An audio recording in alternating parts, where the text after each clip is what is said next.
Hi everybody, my name is Donna, that's Bella Diamond, and welcome to our daily Flab fighting videos. Now we do normally start off every video telling you that these tips are not suitable for children. However, today we're cooking, and yes, it's completely suitable for children. So all the way throughout FitFab, what Bella's Chair Dance is trying to do is raise £10,000 for Minds UK by getting ourselves fit. It's called FitFab. So not only are we doing 1,000 sit-ups, 1,000 press-ups and 1,000 squats, 3,000 across the month, spread out daily. Daily challenges are 2 o'clock and 6:30 p.m. on all our Facebook pages. We're also starting to have a look at what we're putting into our mouth. So today, what we're going to be talking about is complex carbohydrates.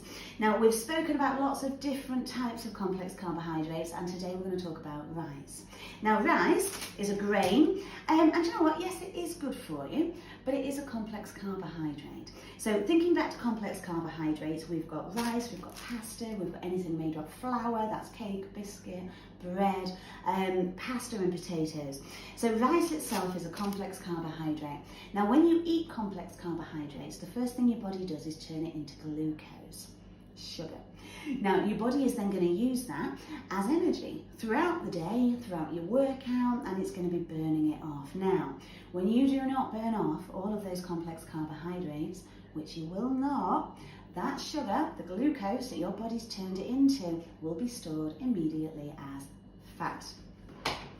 And what we're trying to do in FitFab is we're trying to get our bodies to go directly to this cupboard right here and use up the energy sources that we've already got stored so that we're not putting any more in. So by lowering your carbohydrate in, we're talking complex carbohydrates, by lowering that intake, what you're actually going to force your body to do is come right to this cupboard here and start burning that off. And that's how we're all going to start losing weight, getting fit and getting back into our genes by the 1st of March.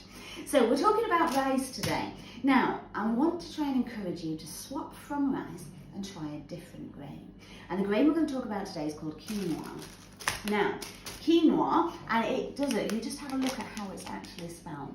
It's pronounced absolutely nothing like that. Quinoa is magic. Now, quinoa actually comes from Peru.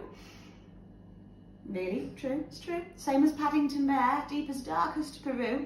Quinoa was actually first used by the Mayans up in the Inca trails. It's very, very good. Now, quinoa itself, it is a grain. It is so cheap, guys.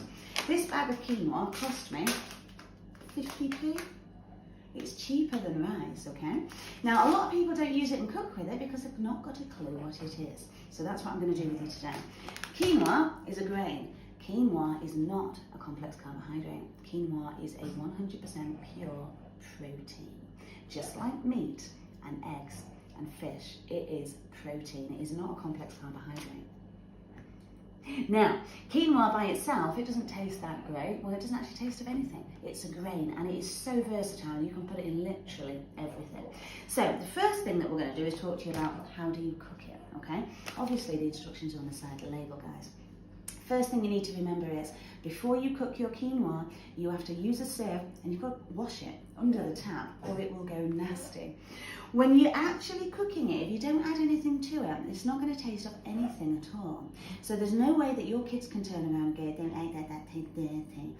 They won't do it because they can't taste it. Now, we're swapping, I know Moose, it's completely true. Shush Yoda. Right, so when you are cooking your quinoa, guys, what I always say to you is cook it in a stock cube. That way you're going to add some nice flavour to it.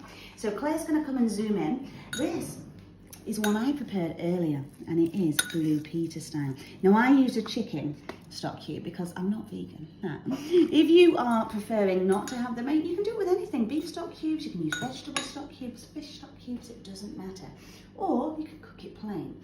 Now, one of the best ways to eat quinoa when you're first getting started with it is to 50-50 it with your rice, yeah? Because you're not going to notice a difference in the taste. The texture of quinoa, it's lovely, it tastes really nice, but by mixing it with your rice, and you can buy again these. I'm not the world's best cook, guys, I'm really not, and I'm so lazy. But you can actually buy rice and grains ready mixed together and whack them in the microwave. So this one here, it's 50% rice and it's 50% quinoa. Now, if you've got a really large family at home, buying all of these and microwaving them, one, you're going to be using the microwave too many times, it's boring, and two, it can get a little bit expensive. So what we're suggesting that you do is when you next cook rice, also cook up some quinoa. 50-50, mix it together. It tastes exactly the same. You're not going to notice a difference in taste. Obviously, because quinoa is much, much smaller as a grain, you are going to notice the texture, but it's a nice texture. It still tastes like a grain. It feels like a grain in your mouth. 100% protein, guys. 50% rice, 50% quinoa with whatever you're eating, and you have just halved your complex carbohydrate intake, which is genius. Now, the lovely thing about quinoa as well is that you can eat it hot or you can eat it cold. You can add it to salads, you can add it in soups, you can add it in stews, you can put it in absolutely anything that you want to. Now, because it is a grain, your body is going to think that you've put rice in. You're eating the quinoa and it is going to fill you up. It's going to fill you up quickly. It's going to keep you full for a long time as well. So when you do make that up, what I suggest that you do is make a big batch of it and shove it in the fridge. Now, when you have a salad, sprinkle cold quinoa on top. It is delicious. If you're making soup and stews, now obviously if you're using a slow cooker like I do, don't cook it separate and throw it in. You can do that at the end. So if you get to the end of the week, you've got a bowl left, put the slow cooker on, make yourself a nice healthy soup or a stew, throw it in at the end, delightful. But remember, it will cook in the slow cooker as well. So when you're making your next stew, you can take out the potatoes and you can add in the quinoa. Just remember, guys, you've got to wash it first before you cook it, okay? Or it can affect the taste. It needs a good wash. Or you can eat it on its own. You can put some veggies in with it. It is, trust me, lovely.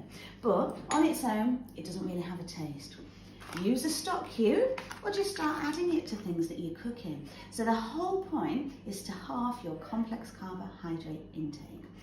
Quinoa, absolutely perfect. I mean, this is foods of the gods, guys. So remember, most grains are complex carbohydrates. Rice, grain, complex carbohydrate. Quinoa is a 100% pure protein. It's not a complex carbohydrate. So give it a try at home. Start by 50-50 in it if you want to, or just go straight in there. Every supermarket sells it. It's 50p. So cheap. And it can be cooked in 20 minutes. It's so simple. Please go out and have a try. Send me your pictures, send me your videos. I want to see at home how you're getting on with it. If you've got any questions, you know how to contact us. You can get us on info@burleschair.co.uk, or you can go on any of our Facebook pages and inbox us, send us a message. Good luck, guys. Give it a try, and we'll see you soon.